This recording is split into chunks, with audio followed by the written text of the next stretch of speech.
Hai, balik lagi di Rumah Tua.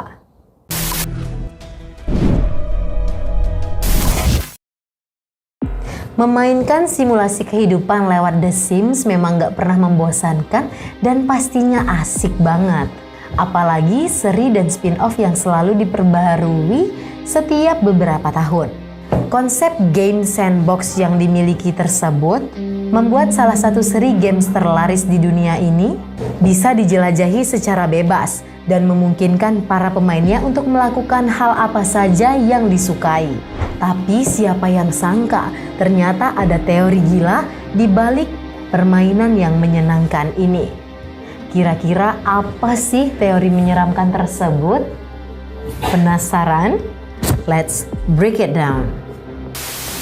Membangun sebuah karakter yang mirip bentuk dan rupa manusia dengan segala sifat baik maupun buruk, berinteraksi dengan lingkungan sekitar, memilih profesi atau pekerjaan, asmara, mencari musuh, ataupun membangun sebuah keluarga, dan beberapa hal lain, seperti membangun sebuah kehidupan layaknya di dunia nyata.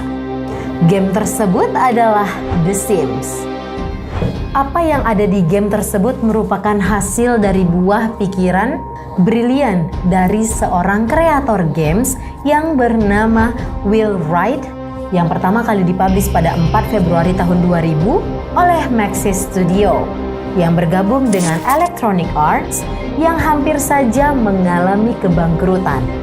Game The Sims ini berawal di mana Will ingin menciptakan sebuah permainan yang menggerakkan suatu individu berdesain arsitektural yang disebut Home Tactics, di mana permainan tersebut memaksa pemainnya harus memiliki kualitas kehidupan yang baik sebagai pribadi meskipun hanya dalam sebuah permainan. Semua permainan The Sims ini sampai sekarang berfokus pada kehidupan manusia virtual yang memungkinkan kita sebagai pemain mengontrol aktivitas keseharian karakter kita seperti makan, tidur, membaca, nonton TV, sampai ke kamar mandi. Gila nggak tuh? Sampai ke kamar mandi diurusin. Karakter yang ada di The Sims pun menjadi perbincangan ketika karakter Bella Goth telah menghilang. Bella Goth adalah salah satu karakter pre-release yang sudah ada sejak pertama kali The Sims di launching. Rambutnya yang hitam dan selalu mengenakan pakaian berwarna merah menjadikan dirinya sebagai karakter yang ikonik di The Sims Universe. Tapi di The Sims 2 diberitakan bahwa Bella Goth ini menghilang dan terakhir kali ia terlihat di rumah buaya darat bernama Don Lotario. Lelaki buaya darat, buset. Hilangnya Bella Goth menjadi misteri yang ikonik di dalam game The Sims ini. Yang kedua ada sosok yang bernama Olive Specter yang diduga adalah seorang pembunuh di dalam game The Sims tersebut. Olive Specter adalah salah satu karakter yang bertempat tinggal di Strange Town bersama keponakannya yang bernama Ophelia. Dia adalah seorang janda yang ditinggal mati 3 kali oleh suaminya. Di pernikahannya yang keempat bersama Earl, Olive tersebut ditinggalkan begitu saja nih di altar.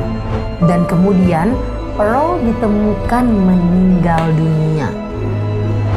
3 suaminya meninggal, yang 1 baru mau jadi suaminya, meninggal lagi. Mandi kembang lah Kak Olive, mandi kembang. Kematian suami-suaminya tersebut mengantarkan konspirasi kepada para fansnya bahwa Olive adalah sebenarnya pembunuh yang bertanggung jawab atas kematian para laki-laki atau suami-suaminya tersebut. Motif atas pembunuhannya tersebut adalah agar Olive dapat bertemu dengan Grim Reaper yang ia cintai. Dalam biografinya yang tertulis di The Sims Wiki, Olive tidak akan berhenti untuk mendapatkan apa yang sebenarnya ia inginkan. Nah, buat kamu yang main The Sims, kemungkinan karakter kamu juga akan dibunuh oleh Olive supaya dia bertemu dengan Grim Reaper. Creepy ya? Kalian ada yang main The Sims gak sih? Kalau ada, tulis di kolom komen ya. Aku mau lihat nih berapa banyak orang yang masih main The Sims. Nah, kemudian teori gila selanjutnya adalah keberadaan keluarga Trico. Keluarga ini adalah keluarga misterius yang berisi 8 orang anggota keluarga. Mereka ini bertempat tinggal di House of Fallen Trees, sebuah lot di kota downtown yang bisa kamu temukan jika kamu memiliki ekspansi The Sims 2 Nightlife. Mereka adalah salah satu dari sedikit keluarga matrilineal dengan Jennifer sebagai kepala keluarganya. Seluruh anggota keluarga tersebut telah meninggal bahkan ketika game tersebut baru dimainkan. Namun mereka dapat dihidupkan kembali nih di dalam game tersebut. Semua orang dewasa di dalam keluarga tersebut meninggal karena kelaparan, sementara cucu-cucu mereka meninggal karena terbakar, kemudian dikuburkan di taman rumah mereka.